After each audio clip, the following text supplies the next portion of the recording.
बिस्मिल्लाहिर्रहमानिर्रहीम अस्सलाम वालेकुम। आप अंदाज़ा कीजिए कि एक बदबख्त को लॉन्च किया गया कि वो कुरान मजीद को सुम्मा माज़अल्लाह जलाए और उसके बाद बेहुरमती करे, लेकिन उसका जो जवाब अब मिलना शुरू हुआ है आप उसका अंदाज़ा नहीं कर सकते।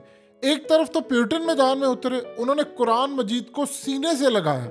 ये इतना खूबसूरत लम्हा था, इतना खूबसूरत लम्हा था, लेकिन उसके बाद जो ट्रेंड शुरू हुआ है ये पूरे यूरोप के बखिए उधेड़ कर रख देगा। यानी ये कमाल चीज़ शुरू हो गई है। अब इसके बाद हर मैच से पहले जहाँ जहाँ मुस्लिम होंगे वो क्या होगा, आप ज़रा देखिए। ये असल में इराक के अंदर फुटबॉल का एक मैच था और उस मैच से पहले उन्होंने काम ये किया कि सारे जितने प्लेयर्स थे दो मुखालिफ टीमों के, वो कुरान मजीद को लेकर आए। रेफरी भी वहाँ के, उन्होंने कुरान मजीद को लाकर पकड़ा, चूमा, सीने से लगाया और उसको पकड़ा और बताया कि ये वो किताब है जिसके लिए हर मुसलमान अपनी जान देने को भी तैयार है। तुमने इसकी बेहुरमती करके अपनी तबाही को आवाज़ दी है। अब हुआ यूँ है कि इस सारे सिनेरियो के दरमियान जब रेफरी थे वो भी, जो मुस्लिम प्लेयर्स थे सारे, इन सब ने कुरान मजीद को पकड़ा, चूमा, सीने के साथ लगाया।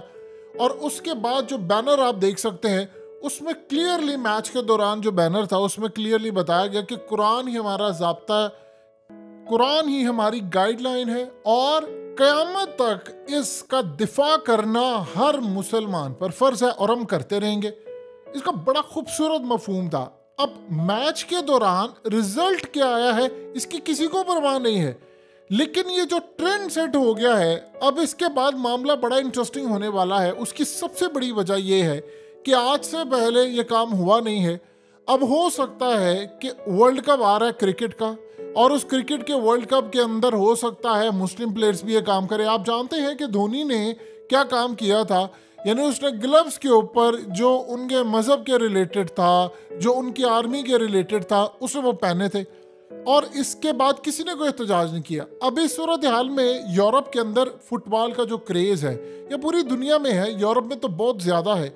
वहाँ पर इशू ये है कि फ्रांस की टीम हो या कोई भी टीम हो, वहाँ पर मुसलमानों की एक बड़ी तादाद है और जो मुस्लिम वहाँ पर, उन्होंने ट्रेंड शुरू कर दिया कि इसी तरह कुरान मजीद को वो सीनों के साथ उन्होंने रखा, तो ये पूरी दुनिया के अंदर वो कैंपेन फैलेगी जिसका आप अंदाज़ा नहीं लगा सकते। अब जब मुस्लिम प्लेयर्स आकर ये काम करना शुरू करेंगे, ये ट्रेंड उन्होंने सेट कर दिया है, मुस्लिम प्लेयर्स ये काम करना शुरू करेंगे तो उसके बाद गैर मुस्लिम भी उसको फॉलो करेंगे, क्योंकि देखिए गैर मुस्लिम भी जो हैं वो भी इस अमल को अच्छा नहीं समझ रहे। पूरी दुनिया के अंदर इस बदबख्त के जिसने कुरान मजीद को जलाया, और देखिए ये बात बड़ी क्लियर है, आप स्वीडन की हुकूमत उनकी इंटेलिजेंस एजेंसियों की मदद के बगैर कर ही नहीं सकते। जो शख्स बैठ कर इराक के अंदर CIA के लिए काम करता रहा और वो उस वक्त कहता था जी मैं क्रिश्चियन हूँ, फिर वो कहता था मैं मुसलमान हूँ, भेस बदल बदल कर जासूस जो था, फिर एक पार्टी बना ली, फिर उसके बाद अब आकर कहता मैं एथियस्ट हूँ, मैं तो किसी मज़हब को नहीं मानता। भाई तो किसी मज़हब को नहीं मानता तो फिर इस्लाम को क्यों टारगेट कर है? तो ये ट्रेंड अब जो शुरू होने वाला है, अब इसके असरात क्या होने वाले, इसका सबसे बड़ा असर जाने वाला है यूरोप के अंदर। वहाँ पर छोटी छोटी लीग्स, अब हर किसी के जहन में कोई ना कोई ख्याल आ रहा है कि हमने कुरान मजीद को लेकर जाना है। देखिए होता क्या है कि आप मैच से पहले जाते हैं, आप कुरान मजीद को आपने होल्ड किया, उसके बाद आपने रख दिया, ये आपने दुनिया को बताया ये किताब है। आज से पहले किसी मज़हब की किताब के हवाले से इस तरह की बेहुरमती होती नहीं है, लेकिन इतना मोहब्बत और प्यार भी किसी भी मज़हब के मानने वाले अपनी मुकद्दस किताब से करते नहीं है। अब असल में कहानी स्टार्ट हुई थी प्यूटन से, प्यूटन ने काम किया। अब जब ये ट्रेंड चलेगा उसके बाद ये हर जगह पर ट्रेंड चलता जाएगा। यानी असल में ये काम ये कर रहे थे कि जितना ये इस्लाम को दबाने के लिए आगे आ रहे थे, अब वो ट्रेंड खुल रहा है।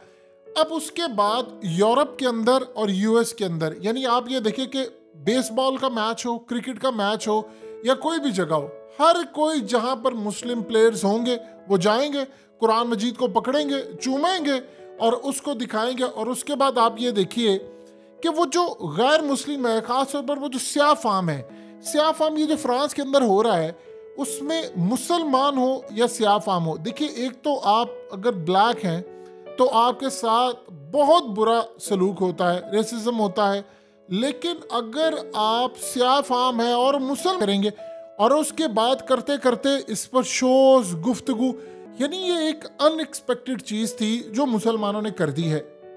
देखिए मिसाल के तौर पर इन्होंने फ्रांस के अंदर काम ये किया कि फ्रांस में एक बच्चे को इन्होंने मार दिया।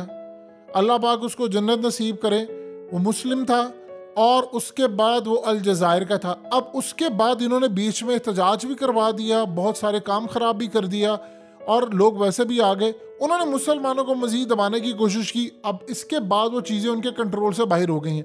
अब वहाँ पर वो कह रहे हैं कि जी हमने जंग कर दी है, फलाना कर दिया है, हमारे ऊपर जंग मुसल्लत हो गई है। असल में वो बड़ी प्लानिंग के साथ कर रहे थे टारगेट। यूरोप इस वक्त याद रखिएगा बड़े डिसाइसिव मोड के अंदर है। ये फाइनल मोमेंट्स वाली जो सूरत हाल है वो शुरू हो चुकी है। असल में इस्लाम अब वहाँ पर पेनिट्रेट कर गया है। आप जितनी मर्जी कोशिश कर लें, आप अब इस्लाम को रोक नहीं पाएंगे। और इसके बाद अब पूरी दुनिया, यूनाइटेड नेशन ने कहा है कि ये जो कुरान मजीद को जलाया है ये काबिल कबूल नहीं है। आप जो मर्जी कर लें, चाहे यूनाइटेड नेशन बिका हुआ है, जो मर्जी है, कहीं ना कहीं से आवाज़ उठ गई है। अब हुआ यूँ है कि मुस्लिम कंट्रीज़ ने सफ़ीरों को तलब करना शुरू कर दिए स्वीडन के। यकीन कीजिए सबसे कमज़ोर आवाज़ अगर कहीं से उठी है तो वो पाकिस्तान से उठी है। वैसे तो हमसे आप पूछ लें तो हम दुनिया को बताते फिरते हैं कि जी हमसे बढ़कर तो दीनदारी कोई नहीं है। आप इस बात का अंदाज़ा कर लें कि हम दुनिया को ये बताते फिरते हैं कि इस्लाम किला है, वो जी पाकिस्तान तो एक नूर है और नूर को ज़वाल नहीं है। लेकिन रियलिटी अगर आप देखेंगे तो ये बड़े दुख और तकलीफ के साथ कहने पड़ता है। ना तो पाकिस्तान नूर है, ना ही खुदा के राजों में से कोई राज है। ये असल में कहीं ना किसी हदीस में लिखा हुआ है, ना कुरान मजीद में लिखा हुआ है। ये लाकानूनियत, बद इंतज़ामी, करप्शन, बेरोज़गारी और अजाबों में मुब्तला दुनिया का एक बदतरीन खित्ता बन चुका हुआ है। यहाँ पर इस्लाम के कवानीन की धज्जियाँ सरेआम उतारी जाती हैं, उड़ाई जाती हैं, दिखाई जाती हैं। ये पूरी तरह हमें बर्बादी के अंदर रखा हुआ खिता, और यहाँ आप असल में दीन की इबादत भी नहीं कर सकते। और सबसे बड़ी बात यह है कि हमारी बर्बादी में ये जो इस तरह की जुमलेबाजी हैं, हमें ये कहा जाता है कि जब मौजूद के इंतज़ार करे, बहाने करे, आप बेफिक्र, ये नूर है, नूर को सवाल नहीं। जब 1971 में मुल्क के 2 टुकड़े हो रहे थे तो तब ये सवाल की बातें किसी ने क्यों नहीं कही। और फिर जब हमें ये कहा जा रहा था ओ जी देखे ना कि पाकिस्तान ने ये कर लिया, वो कर लिया, यहाँ पर सूद सबसे ज़्यादा, करप्शन, हरामखोरी, यहाँ पर रिश्वत, यहाँ पर आप अपना जायज़ काम नहीं करवा सकते, मस्जिद यहाँ पर हराम के पैसों की बनती है, यहाँ वो बदतरीन इंतज़ाम है। और फिर भड़के हमारी देख लें कि हम दीन के ठेकेदार हैं। हालत ये है कि हम दुनिया के अंदर सबसे बदतरीन लोगों में शुमार होते हैं। हमारे पासपोर्ट की वैल्यू देख, लोग हमें देखें और कि यार ये तो 24-25 करोड़ के लोग हैं, आपको देखकर कोई इस्लाम कबूल करेगा? हमारे ऐसे करतूत हैं। फिर देख लें जी पाकिस्तान नूर है, नूर को कोई सवाल नहीं। अब हालत ये है कि हमने तो स्वीडन के मामले पर कोई एहतजाज नहीं किया। वो बांग्लादेश को देखे, उन्होंने सफ़ीरों को तलब किया और वो कह रहे हैं हम छोड़ेंगे नहीं। और इसी तरह दुनिया के अंदर अर्दोगान को देखे, वो स्टैंड ले गया है, वो कहते हैं हम तो छोड़ेंगे ना। उसकी एम्बेसी के बाहर लोग पहुंचे हुए हैं। हमारी सूरत हाल बड़ी अलग है। लेकिन अगर हम ये ट्रेंड शुरू कर दें, अब पाकिस्तान इंडिया का मैच है, अगर पाकिस्तान के बेहतरीन कप्तान बाबर आजम लीड करें, फ्रंट करें, और हम ये ट्रेंड रखें कि हमने कुरान मजीद को दिखाना, ये मत सोचे इसमें कोई कोड ऑफ कंडक्ट नहीं होता। आपने दुनिया को बताना है, ये जब कोई बंदा मरता है तो उस पर कभी हाथ रखते हैं, कभी फलाना करते हैं, ये सारी चीज़ें चलती हैं। तो ये अगर इराक के अंदर फुटबॉल मैच से पहले वो कुरान मजीद को पकड़ कर और बता सकते हैं कि हमारी जान कुर्बान है, तो हम लोग ये काम क्यों नहीं कर सकते? अब यूरोप को देखना है कि वहाँ पर जो मुस्लिम है, ख़ास तौर पर फ्रांस के अंदर, फिर उसके बाद स्वीडन के अंदर, फिर उसके बाद जर्मनी में, देखना ये है कि वहाँ जो मुस्लिम है वो ये काम करते। आप अगर एक मुस्लिम है पूरी टीम के अंदर, आप ये काम करते हैं, कोई इंशाल्लाह आपको निकालेगा नहीं, और ऐसी बात पर कोई निकालता नहीं है। तो इस सूरत हाल में पूरी दुनिया के अंदर हम किस तरह जवाब देते हैं, ये खूबसूरत तरीन एक ट्रेंड चला है और इसको फॉलो करना चाहिए। और अगर हम इसको नेक्स्ट लेवल पर ले जाने में कामयाब होते हैं तो फिर एक बात आप ज़हन में रख लीजिएगा कि अल्लाह पाक ने चाहा तो इंशाअल्लाह ये चीज़ें रुक जाएंगी, जब सारी उम्मत मुस्लिमा के अंदर ख़ास तौर पर फुटबॉल, टेनिस और इस तरह के दीगर मैचेस के दौरान अगर आप इस तरह के काम करेंगे तो फिर ज़्यादा बड़ा पॉजिटिव मैसेज पूरी दुनिया में जाएगा।